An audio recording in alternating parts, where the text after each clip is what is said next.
This hangout on air is live. It's live. How's it going? Um, what up, peeps? How are you? It's been a little bit. Yeah, it's been a bit, but I've got a couple things I've wanted to talk about, and now seemed as good a time as any. Just came back from my second viewing of Spider-Man, the Spider-Verse animated movie. Went to see it the first time on my own. I had a bit of time to. Lillian was having a play date, and I was allowed to have some time off, so I went to check it out. Really, really loved it. Mr. Tom, the infamous Mr. Tom, he was going to go with a couple of his friends tonight, but the plans fell through with his friends, so I offered to take him. So gave me a chance to see it again, and it was just as good as the first time, uh, if not even more enjoyable, because I could kind of, since I knew the story and what was happening, I could focus kind of on the visuals. And there's just so much going on visually that it's amazing. These people that create this stuff, it just is, it's kind of mind-boggling. Last night we watched Paranorman with Lillian, and afterwards there's some featurettes. One of the ones that we watched was kind of the creating of it. If you don't know it, it's this company that's done Coraline as well. Um, not to, I think on Coraline there was some people associated with Nightmare Before Christmas as well, but some of the kind of key creative types who were creating the puppets and doing the animation and doing kind of the costumes and that sort of thing, they were the same team that worked on this Paranorman as well. If you haven't seen Paranorman, highly recommended. I haven't seen it since Mr. Tom was a kid, so it was nice to watch it again with Lillian. But the bonus features and the amount of work and the amount of artistry that goes into this stuff, it just always blows me away. I mean, there's artistry that goes on in any of these sort of visual mediums or whatever, but there's something about uh, the freedom that you get when you're working on like an animated movie or a stop motion movie, that sort of thing, where you don't have to. And again, if you've watched this channel long enough, you know that things that I respond to the most are when you're embracing the medium and not necessarily trying to make everything incredibly realistic, kind of just embracing the technology and what you can do. And the fact that you don't really have any limits when you're digging into these worlds is incredible to me. And the amount, there was stuff in Paranorman, just to touch on that a little more, there was stuff in Paranorman that it looked to me that, well, they must have done that part with some CGI and stuff. And for the most part, I was completely wrong about that. Stuff that I thought had CGI touches with it to kind of enhance it wasn't the case. It was all these puppets, and the amount of puppets they made for the damn thing, and all the time that they put into it was incredible. Um, so it was a similar thing that happened tonight watching Spider-Verse for the second time. The just really diving into it. The fact I saw it 3D both times. I think the 3D really worked. 3D always works for me. I think it just gives that, even if it's not perfect 3D, it just gives it that extra dimension that I find um, I really enjoy. You just get that extra bit of layer, even if it's not perfect. I know that there's kind of some people that I've seen on chat boards and stuff like that mentioned that they weren't crazy about the 3D in the Spider-Verse. I thought it was a really nice other layer, especially when they were dealing with this kind of opening other dimensions, and you're getting all this kind of colors and imagery that's really graffiti centric. Um, and just running with it and running wild with it, and the continually shifting colors and the shifting kind of textures. And the thing that struck me today too was seeing the character, the Prowler. I think when I think it was the scene where he first kind of realizes who he is and is starting to run from him. Um, there's a really good shot of the Prowler on his motorcycle firing down the street, and he's kind of hidden. Miles is kind of hidden and appears. The style that the Prowler is kind of drawn in versus the style that Miles is drawn in versus a car that Miles then interacts with. There's these three different animated styles kind of smashed together. The Prowler stuff was really, some of it was really cartoony. I think it worked really well. It's not a criticism. Um, that was the kind of thing that struck me with this movie, the mashup of these kind of styles, because traditionally that kind of look uh, isn't always my favorite thing, but they utilized it really well, even doing kind of the dot patterns and stuff when it came to some of the coloring throughout the movie. Just a really good nod to the comic books, and they touch on so many things. And it's, again, it was a really good mix of really good action, semi-serious storyline, and some comedy. But honestly, this second time, I really just got absorbed into the world of the art, and it blows my mind that we can kind of, we're at a point right now. Forget about kind of virtual reality. I haven't really experienced any of that stuff where it's literally right there. Um, we're at this point where we can get sucked into these worlds. Sorry, the mic is doing something different here than normal. I think it's okay. I got it plugged in, so it should be okay. The fact that we're at this point with this technology when it comes to entertainment, where we have a chance to immerse ourselves a little bit more in these worlds.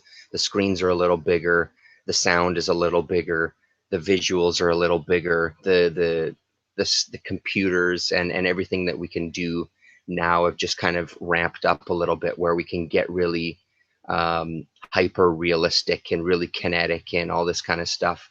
I really got sucked into the movie. I was right in that world, you know what I mean? It's incredible to just kind of let your mind go to those places and uh, let your atoms get rearranged for a little while. Really enjoyable. If you haven't seen it, I would highly recommend it, even if you're not a Marvel fan. It's just an entertaining ride, and again, just let yourself get absorbed into it. Forget about, and if you are a fan, forget about that they didn't treat your character right or whatever qualms you have about it. Really, really do your best to try to get past that, if that is a thing. I've never read any of those. I've never read Spider-Gwen or the Miles Morales Spider-Man, all that kind of stuff. Spider-Verse, I don't know anything about it, which always helps a little more. So I do understand not always having the ability to separate yourself. I totally get it. Really, really try to, though, because it's a hell of a fun ride. Um, so the other, that was it about the movies and stuff. I've been just wanted to catch up on some of the reading I've been doing lately. Um, it's been amazing to some degree. I I think this year, as I've kind of touched on in the previous video, my collecting comics focus is extremely narrow, but I just don't see myself buying too much this year. I'm really in the zone of, because I've completed a bunch of series. I just completed another series. I got a comic in the mail the other day, and that finishes that run for me. And I've started reading. I started reading that series. Um, but because I'm at this point where I've kind of really filled in some gaps, I have a lot that I can now read. There's no more excuse, basically. Uh, Sometimes this collecting and stuff can be a bit of a trap because there's always something more that you need. No, I did not send it in yet, but I do have the stack. I don't know if I talked about it before. I was going to do the #1 8 Ball. I was going to do the #1 Hate. I was going to do #1 of the Ditko Shade the Changing Man. So I still have them. I just haven't gone forward with it there, GDon, and actually got it graded. I know that at Mulvey, one of the flea markets, there's a guy you can take it to there, and he can get it graded. I'm gonna do it eventually. it's just grading books isn't kind of really high on my priority list of things that I want to do with my collection, but I do have them set aside because I think just for myself personally, those would be books that I'd like to have in the collection and kind of sealed off, especially the ones that I bought off the rack, like the 8 Ball #1 and like Hate #1, that sort of thing. Um, so because I'm at this kind of spot where I filled in gaps, I don't have it's the other freedom. As much fun over the past few years as it's been to do kind of a top 10 list and books that you're kind of hunting for to help narrow the focus that way. I find not having a list whatsoever also to be now a little freeing because there's nothing really that jumps to my mind other than the couple that I'm still waiting to catch up on, like that final issue of Doctor Strange, for example. Um, because I've filled in the gaps on a bunch of these series, I'm really excited now to be at that point where I can sit and read a series from beginning to end uninterrupted without that worry of I just got to find that one more. I don't have that, not quite anxiety, but I don't have that focus. I don't have that detracting me from actually reading the stuff. Um, so the one that I got in the mail, and I I don't know if it'll show up as well. Um, I am so incredibly happy with this. Uh, Anybody who's bought on eBay, I've kind of taken a page from ETA Nick's book, and I hope that I don't know if ETA Nick ever watches these, but I really hope that everything is okay with him. I did see his kind of goodbye video. Yeah, I mean, he's a hell of a guy. I don't know. I hope everything is okay, Nick, if you are watching this. Um, so, taking a page out of his book, when it comes to when I deal with people on eBay, I remember he said something at one time that he was talking about dealing with sellers. If he sees a seller and they don't have a scan of the back cover or a photo of the back cover or that sort of thing, he usually just passes them over. I've tried to take a page out of that book as much as I could, especially when it comes to books like this. If it comes to, say, if I'm missing an issue of I don't know, Dalgota or something, that's not as important to me because you're dealing with books that are like $1 or $2, you know. But this one, I made an offer on it for about $10 American less, so it cost me around $20 Canadian for it. And the shipping was very reasonable as well too. And that's the other thing to say. It came packed really, really nicely. But in person, the quality of this is even better than I could have hoped for. It's the final issue of Our Fighting Forces featuring the losers that I needed. And it's the loser story. So this is issue number 123. So that gives me 123 all the way to 181. And then I've got their first appearance in, what is it, Our Army at War as well, too. Require the highest grade Dalgota, absolutely. You and me both. Um, so this is that series that this is one that I'm really excited about. I mean, as I've been collecting these, I have read a few of them because they kind of have shorter stories within them. I'll read them, but I sat down the night that I got this, or the day that I got this, that same night I sat and I read this one.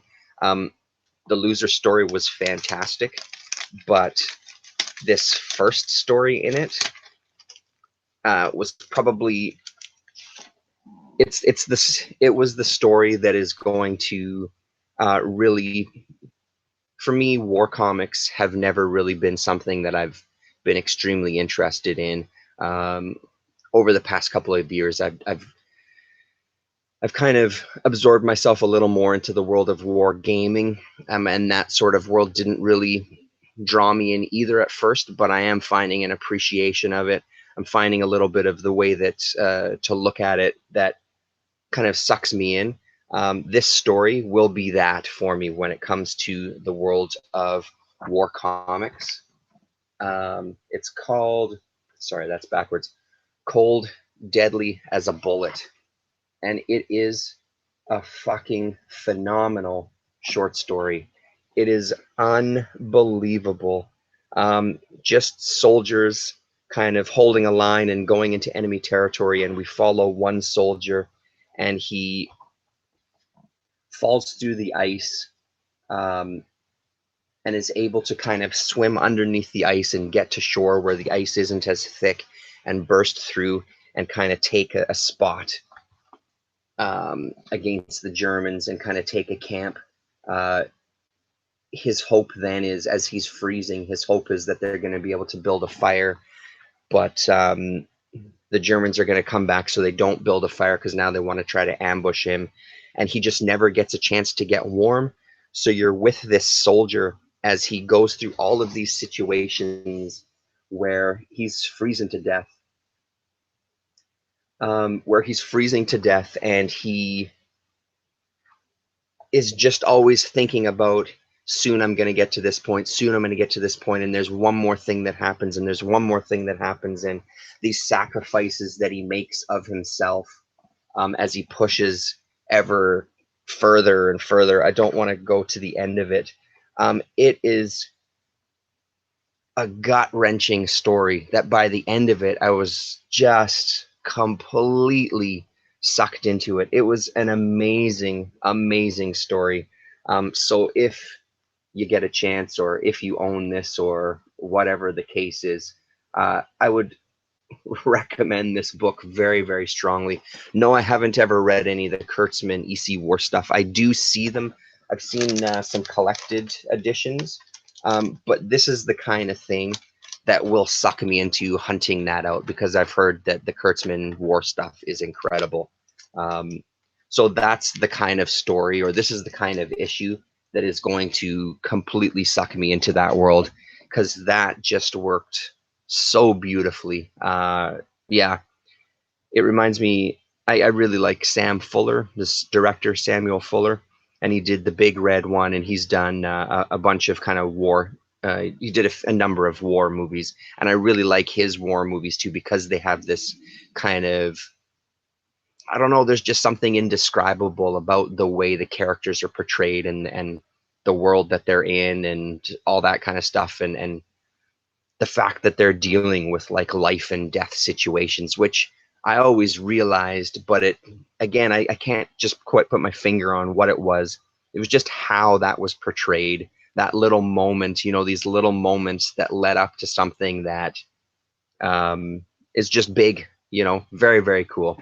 Yes, I believe Mark Hamill was in the Big Red one. That's correct. Yeah. Um, so anyway, I'm really, but like I said, as soon as I finished reading this, I got really excited to now sit and read this entire run, all the way to 181.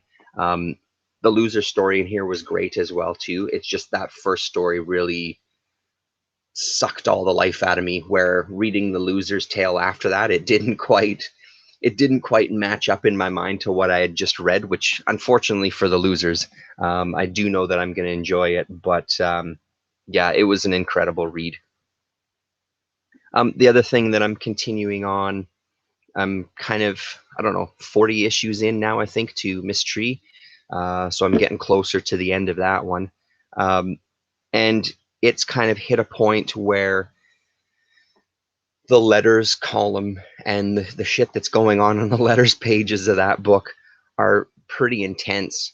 A lot of kind of heated back and forth, and a lot of kind of just kind of nastiness from both sides. It's almost a little precursor of a look at some of our social media, although in a much more polite fashion, because there's these kind of letters where they really get to fill out their thoughts, and they really get to, instead of being limited to 140 characters or whatever it is now, they actually really flesh out what it is that they don't like. There was also notes from the creators, trying to put things in perspective. So Mystery went through a transition where they weren't making a lot of money off of the book. They had to raise the price of the book. So I think it was a $2 price tag on it, when everything else out there was around the 75 cent to $1 mark. But also at that time, they were writing Wild Dog, and they were doing some, Max Albert Collins was doing some Batman work, a very short-lived Batman work, from what I understand from just reading in the letters. But they were because of that, they'd just gotten the rights to an old 40s and 50s character, I believe as early as 40s. I can't remember now. Pre-code anyway. Johnny Dynamite, this kind of private eye. They so half of the book is mystery and half of the book is reprints of this Johnny Dynamite stuff. Um, and a lot of the readers were completely pissed. It's like, I'm paying $2. I'm not even getting a full mystery story. The first few Johnny Dynamite stories didn't land as well as the hopes were, I think, because Collins was such a big fan of the Johnny Dynamite stuff, where he'd read a bunch of it. He knew kind of where it came from and where it went. He started with some of the later stuff. I think the very first reprint was the very last Johnny Dynamite story, is the way that they did it. And then they went back in time to some of the more hard-boiled detective type of stuff. Um, so it didn't land with the readers, and there was a lot of people that were incredibly pissed. So they kind of had it out with the readers, going, listen, here's the thing. We don't make any fucking money off of this book, even charging $2. And they kind of did a rundown of how much work they put into it, and how much they actually get paid, and how long it takes for the art to be completed, and that sort of thing. So they're taking these other jobs, which just to pay rent and pay bills and stuff. And then the fact that this is all we can do. It's either kind of take mystery away completely because we just can't, or this is the way that it's going to be. I'm finding the mystery stories still pretty engaging, even if they are on the shorter side. But I can see the point of view of some of the readers. So I could catch their point of view on it, the fact that they had to make money and this sort of thing. And then there was a letter in one of the other issues, one of the following issues, where kind of a reader just very nicely put it, like, basically, fuck you. We're all working for our money too, and we're giving you our money, and we're supporting you.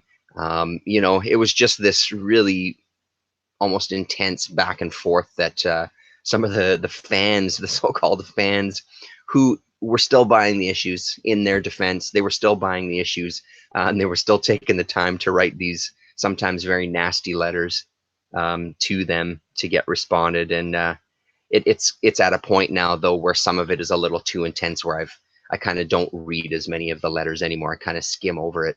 The book is still really good, and this Johnny Dynamite stuff has really taken a turn now that they're reprinting. Now that I'm on the issues where they're reprinting this early stuff, some of the shit in there, holy hell, man! There was one issue with a female protagonist, and he kind of, the way that issue ends is really, really brutal. It's not spelled out exactly what's going to happen.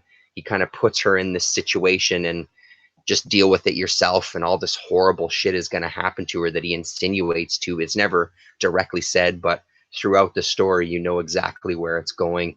And just this idea of, holy fucking hell, it's brutal. It's really brutal stuff.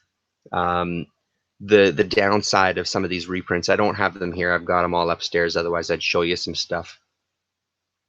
The downside to it is that the rights that they have for some of the issues, they're taking books that were reprinted and they were colored, and they're trying to revert them to black and white. And you do notice it kind of has this a wash feel to the whole page. It almost has this kind of gray wash across the whole page, because they're taking the colors out of it and trying to, and again, especially compared to the mystery stuff, which is pretty crisp, you get this contrast that, I don't know, it doesn't bother me so much. I do notice it. It doesn't completely take me out of it. In my mind, the mystery comic, what it has going for it is the fact that you get this pretty cool reprint of this old series that I never would have heard of. You do still get some mystery. You get some pretty entertaining letters, because when you do have the good letters, yeah, the color lifting process is for the birds. When you have some letters that are really good, when people actually have something to say, where they're not just kind of ragging on each other, and the creators aren't kind of dishing it out as well too, it's pretty engaging. And the letters column itself is sometimes like 3 or 4 pages, So I feel like I'm really getting a lot for, again, I probably paid $2 for each of the issues when I got them or less. I feel like I'm getting a lot for that money. It's not a quick 5-minute read when I read a mystery issue. You can really sit and dig into it. So I'm still really enjoying it. Even if right now the storyline right now is Miss Tree's ex-husband, Michael Tree, had another wife and had a son, and Miss Tree is now kind of taken that son, and they're building a life together because the son's family has all kind of disappeared and gotten killed, and et cetera, et cetera. And of course, now at this point, um, the son, whose first name I'm blanking on, is going to a private school. And at this private school, he's met a young woman who is the daughter of Dominique Muerta, who's kind of the this head of a crime family that Ms. Tree and the Muertas have had this big battle with. Um, Dominique Muerta called for the killing of the son's mother, et cetera, et cetera. So it's, even if some of that is a little bit, you could see it coming. I'm still enjoying reading it, just seeing it all unfold, because you just know it's going to end with some badass ass kicking by Miss Tree. And that's the other thing, the contrast of that with the Johnny Dynamite. So you're having this really, because there's been a couple of the Johnny Dynamite stories that have been not quite misogynistic, but they are of that time where they are portraying women in a specific light, especially when you're dealing with these kind of hard-boiled detective and noir things. There's been a couple of stories where it's been a little brutal to kind of the females in the story. Um, so contrasting that with the mystery, where it's now a story that's kind of focused on a really strong female character, it creates a little bit of something in there anyway. Um, and along those same lines, I'll talk about this one next. The other thing I picked up just recently, I picked up the first volume of this, the Golden Age Wonder Woman omnibus. Um, Original price on it was about, it looks like $99 Canadian. Got it for $40 from a local shop near me, near my office rather. Um, I've always wanted this one, but every time I've seen it, it's just that price tag has been just too prohibitive. $100. As much as I want to read it, I don't know if I want to pay $100. Um, take off the dust jacket here. I've read the first 2 issues with my daughter, um, and it's been great. Really, really enjoyed it. I don't know much about the character. I do know roughly the origins. So what do we have here? Let me just, sorry for knocking the table there. It's probably bumping the mic. What do we have? All-Star Comics number 8, Sensation Comics number 1. So we're looking at everything here is 1942, yeah, and then all the way to 1943. So we're getting kind of, this is, yeah, the last issue is Comic Cavalcade number 5, which was winter of 1943. So we're getting kind of 2 full years of Wonder Woman comics.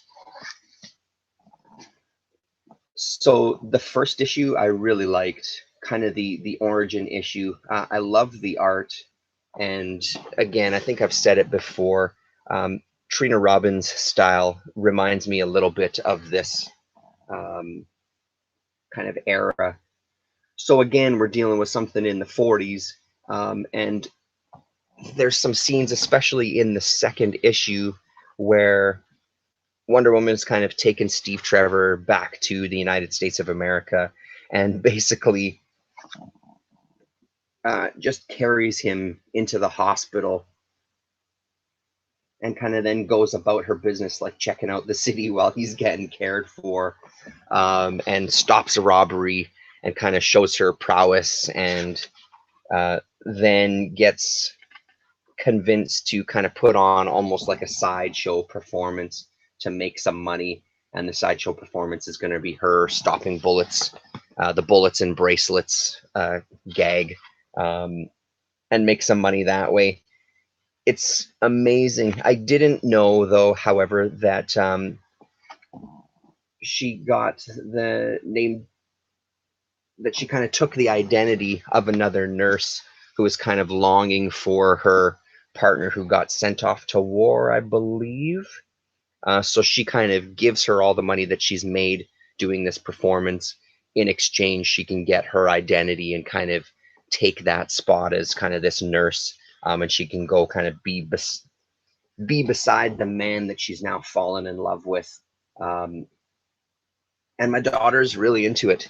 She's right there. It has enough of kind of the princess talk that I mean, ultimately, some of the things, as much as you do try to, as much as some people like myself try to not necessarily avoid, but we don't put a I've never really put a lot of focus on, even when my son was growing up, we never put a ton of focus on like um, the stereotypically male oriented toys, stereotypically female oriented toys. It's not that I went out of my way to do it. It's just I would rather them experience a bunch of different things. It's not like I never let them buy anything that was kind of in that era, or in that area rather.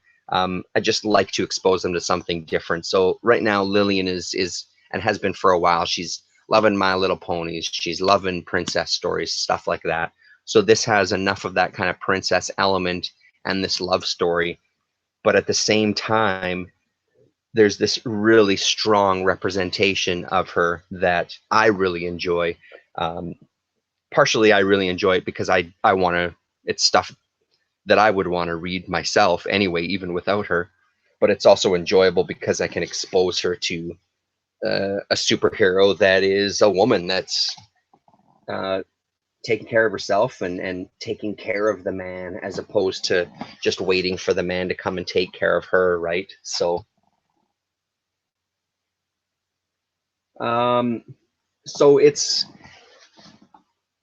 been a lot of fun, and the couple of nights that I've read this with her, my wife has kind of been in the background and kind of putting around and cleaning up and that sort of thing, and she's been kind of listening to us, and she said the same thing. She's like, honestly, I'm listening to you read it and I'm into it. Like, I'm kind of engaged and wondering what's going to happen next, and so it's been a lot of fun, and she's requesting it. Didn't get a chance to read to her tonight before she went to bed. We were home too late after this movie, but when we sat down, the night that we sat down to read the second issue, it was her. She was, okay, let's go to bed. You can read me the next Wonder Woman. So I'm really excited about that. It's great to share this with her, and it's interesting to see her reaction to this style of art and this era of storytelling, because she's stopped me a couple of times and why is she making that face, or I can't really I think at one point she said, I can't really follow what's going on, why is she talking like this, and this was one that she pointed out right here. um, why does she look like that, what is she doing? It's like, well, she's just thinking. It's, when we get to that spot, maybe it'll make a little more sense. So she's engaged with it, which is great. I'm very excited about that. As I said, I've always wanted to read these myself, but it'll just be even more fun reading it with her. And these omnibuses that DC have put out are amazing. They're really, really well made. Uh, there's Damien's old binding trick. Look at that separation and look at that curl. Look how flat it lays. It's really amazing. He had a couple of other omnibus there. I think he had one that was a Green Lantern. I think there was another one. Maybe there was a Superman one. I don't remember, but this is the only one that I was really interested in. So this is where we're at. And I'll probably, once we get to a spot where we've kind of finished this in however many years that takes us, because this is a lot of reading for us. If she's still into it, maybe I'll go and look for the number 2. The Dr. Psycho story. No, I haven't gotten to the Dr. Psycho. We've honestly only read 2 issues. This is something that I just picked up very, very recently. So we're only 2 issues into it on Wonder Woman. But I'll keep my eyes out for the Dr. Psycho story. So the other thing is that there's a scene in that second issue. There's a couple of panels where she's walking through the town and people are noticing her. Oh, really? Might be too creepy. Okay, maybe I'll keep that in mind. That's a good heads up. I appreciate that. I'll check to see which one that is, and maybe have a pre-read of it. Anyway, I'll dig for that. Thank you for that. I'll check it out. And there's some comments on her and stuff, but tonight, Mr. Tom and I are still reading, are still making our way through Defenders. We haven't read an issue for a little while. We read the Marvel feature issues, and now tonight we just read issue number 5 of Defenders. It was kind of the culmination of this doomsday machine where Doctor Strange had kind of slowed down time around this doomsday machine, so every second would take a year to pass, kind of thing. And it had been hinted at since kind of the Marvel feature stuff. So this was the culmination of that, and both of us said the same thing at the end. It's like, wow, we've heard about this damn machine for how many issues now, and it took what, like 3 pages to defeat it. It seemed kind of like a little bit of an anticlimactic end there. Who knows? We'll see what happens if it makes an appearance again. But so there's a scene with this now. Valkyrie is full on in it, and she's walking down the street. And now we're talking 70s. She's walking down the street, and it's a lot of like googly-eyed men and women saying, "I'm your wife. Look at me," and this sort of thing as they're, stopping their cars in the streets. It's a bit much, to be honest. Again, maybe that's because it's in such contrast to this seems to be a video of contrasts, because it's in contrast so closely that I've read that Wonder Woman stuff. Maybe it stood out to me a little bit more. I will say, though, that reading these ones out loud, reading the older Marvel stuff yourself, with your internal dialogue going on, it's a lot easier to get through. I find it difficult at times to read it out loud, just the way that they talk, especially in the Defenders. There's something, I don't know, there's something unusual about the way that they talk. I'm getting into the flow of it, but I do find this one read actually pretty quick, because some of the other ones have been extremely, extremely wordy, where it's felt like eternity to make it through one issue. But the story seems to be picking up. And again, I do like the idea that it's these loners that it's like 60% exposition. Yeah, totally. I do like the idea that there's these loners and they're just kind of forced into these situations where they've had to work together, and they put up with it for a short time, but don't even talk to me about partnering, because as soon as this is done, I'm fucking out of here, and fuck you guys, and Hulk smash, and Doctor Strange is going off, and this sort of thing. So Valkyrie seems to be the character that's going to bring them together, because apparently she needs to have more friends, is kind of the part in this book. Valkyrie is she's just moping. Why don't you smile more, Valkyrie? You just need more friends. So it kind of rubbed me a little bit the wrong way. Not a ton, because again, she is still a pretty strong character, and she does get into a situation and she kicks everybody's ass, and she kind of comes to save the Hulk and Namor as they're put under this trance and stuff. So yeah, we're slowly making our way through the Defenders. So, and again, that kind of talks about what I spoke about at the beginning. We do have the first 100 issues now, plus all the Marvel feature stuff. So it's just exciting to have these kind of series at our disposal to kind of read through whenever we want. So that was it. Trying to think if there was anything else. No, that was it. Those are the ones I'm reading. Finished Crossfire. I think I might have spoken about it before, and it was a hell of a fun series. I gotta say, I really, really enjoyed that series a hell of a lot. I I would recommend it to anybody. Again, we're not talking mind-blowing storytelling or mind-blowing art. It has its moments where things really do shine, where things really kind of are in sync and really stand out. But for the most part, it's like just a comfortable TV show where you know the world, you know the characters, you sort of know what to expect. It was just a really fun read. I'm really glad that I managed to get into all those. Um, that's it. Thanks very much, everybody. Appreciate you watching. Thanks for commenting. 64-page special, G Don. Always a pleasure. And yeah, we'll talk to you.